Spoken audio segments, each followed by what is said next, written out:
Hi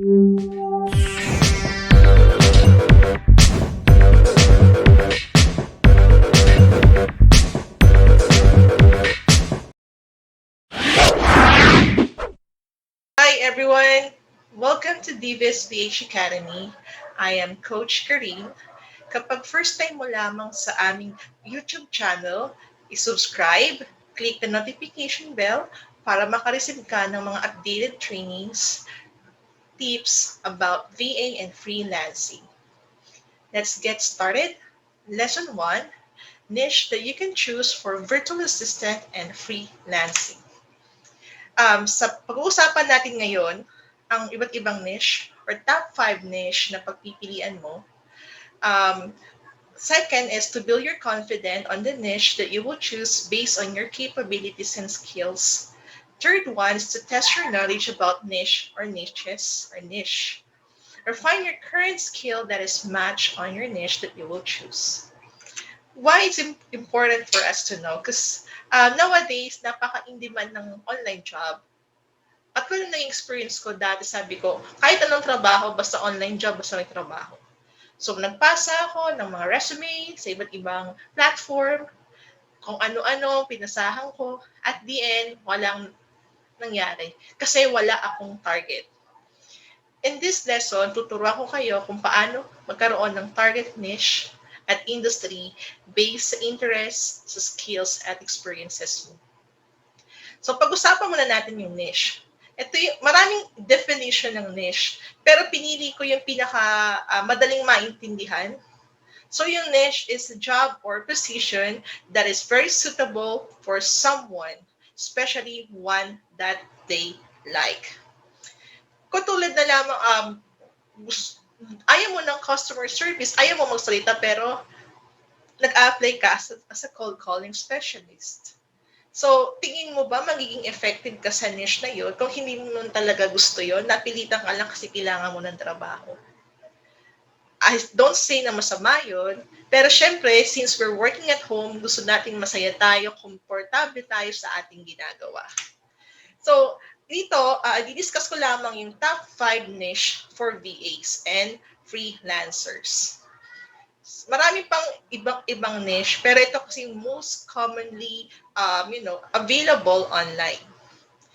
First is online marketing or manager. So it's something to do with social media and digital marketing. Because nowadays, many businesses nang nag-transfer from traditional to online.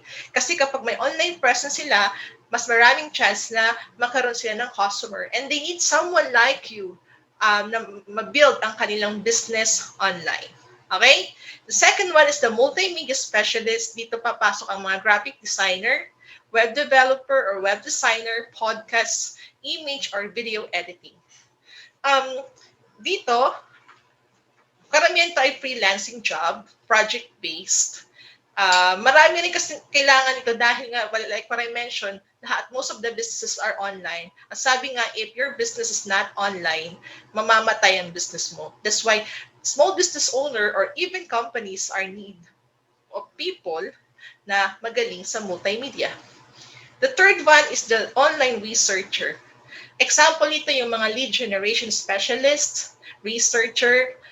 Example nito yung naging previous job ko din, not previous job but a part-time job kasi parang 3 days ko lang siya ginawa. Naghanap ako ng mga contractor within a specific area and I called them. Okay? So, yun, yung example nun.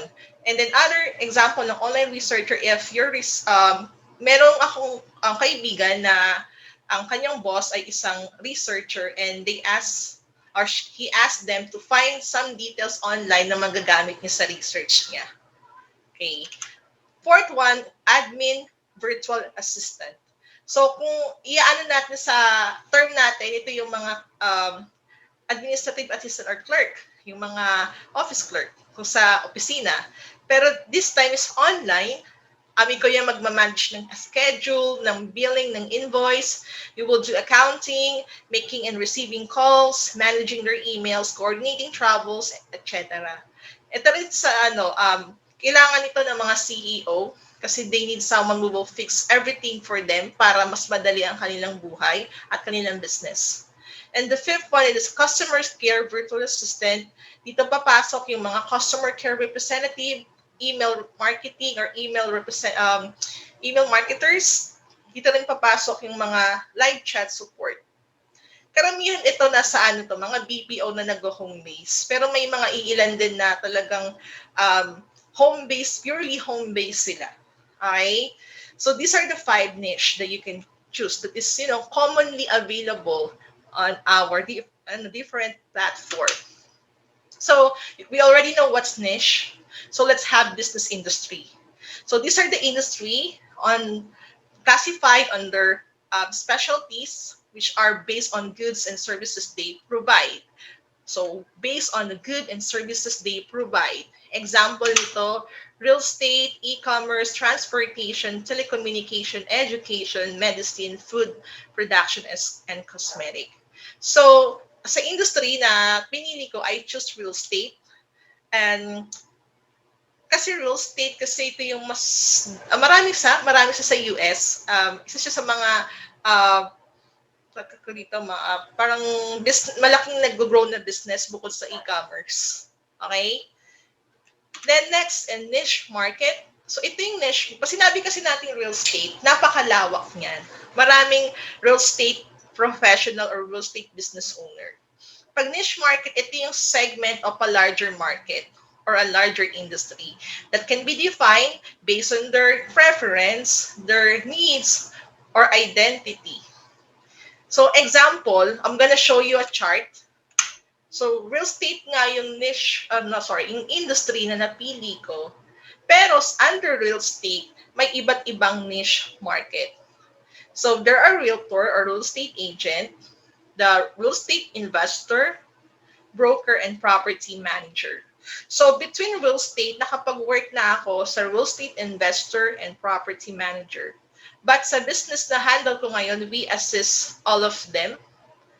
Except property manager do sa business ko ngayon. Wala pa kasi akong nawi-win na property manager company or management company. So going back here, so ito yung, again, real estate industry and the niche market are the 4: realtor, real estate investor, broker, and property manager. So another example of an industry is medicine. Pag sinabi natin medicine, marami yan, iba't ibang klase. So ito yung mga commonly niche market under medicine: DME provider, doctors, health insurance provider, and dentist. Okay? So, pero parang kulang pa din. Anong service ang maipoprovide ko sa kanila? So let's have an example here. Kunyari, let's focus on the real estate industry. And there are 4 niche market under it. So sa realtor, focus ako sa realtor. Ang gusto kong mga tulungan ay realtor. Tapos ang mga niche na pwede kong ibigay ay online marketing, social media, mga social media manager, and general VA. So, kasi pag may one target ka lang, guys, hindi sayang yung resume mo. May expertise ka, focus of expertise ka. Not like if you will try different job hiring, e-commerce, real estate, kasi sayang yung effort nyo, guys. Parang lang yan sa pag-ibig. Pag madami kang tinitignan, walang tumatagal. Pero pag iisa lang ang tinitignan mo, tumatagal. Okay? So let's go back here. So real estate investor, I can provide multimedia specialists, or I can set up a website for them, and I can work as a general VA. So broker, I can work as a general VA and customer service VA. As a mga property manager, you can work as an online researcher or general VA. Ang tanong, Miss, can I work for them all? My answer is, it will be hard. Kasi, kaya nga may niche market di ba? Para mas maging narrow yung target mo. So in my case, I focus on real estate investor, and I provide cold calling and social media services. Okay? Kaya hindi ako nahirapan kasi I have a focus. Okay, next. How to find niche? First, you need to choose an industry. Second is choose your niche market. Like what I mentioned, I choose real estate as as an industry, and my niche market is real estate investors. Then ways to find niche. You should know your interests. What's your passion and your interest. Okay? Next, you need to know your experience and your study. Yung mga courses or yung pinag-aralan mo. Bachelor degree, baka connected yun doon. Okay? And characteristic, ano yung characteristic mo na pwede mong i-relate sa niche na yon? Okay, I'm gonna give example sa sarili ko muna before I give a more example. So, I already choose industry, real estate. My niche market, real estate investor. I am interested in talking, explaining, helping. So that's my interest. That's why I choose to become a cold calling specialist. Experience. So what are my experiences? I work as a customer service representative for 5 years. So I can talk for 8 hours a day or more if needed. Characteristic. I'm outspoken. I love dealing with different people. So I choose cold calling specialist. All right, so let's have an example. There are three aspiring VA and freelancer. So si VA1, ang kanyang interest ay talking, explaining, and interacting. So parehas kami nito ni VA1. So ang passion naman niya is customer service. And her characteristic is energetic, extrovert, and outspoken. Si Freelancer 1, IT graduate siya. Wala siyang experience kasi graduate lang, kaga-graduate. Pero he's very interested in web design, coding, or web development. Then he's passionate about technology. And his characteristic is reserved, introvert, and systematic. Do you think si Freelancer 1 can work katulad ng work ni VA1? I don't think so because of his characteristic. His interest and passion is different. Okay? So let's have aspiring VA2. Ang interest niya ay health and wellness because dati siyang nurse.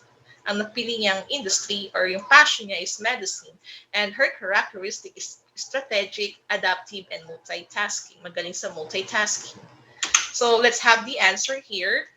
So si VA1, ang industry pinili niya ay real estate. Ang niche market niya ay property manager. And yung job na kaya niyang i-provide or niche na kaya niyang i-provide ay customer service VA since it's based on her experience and characteristic.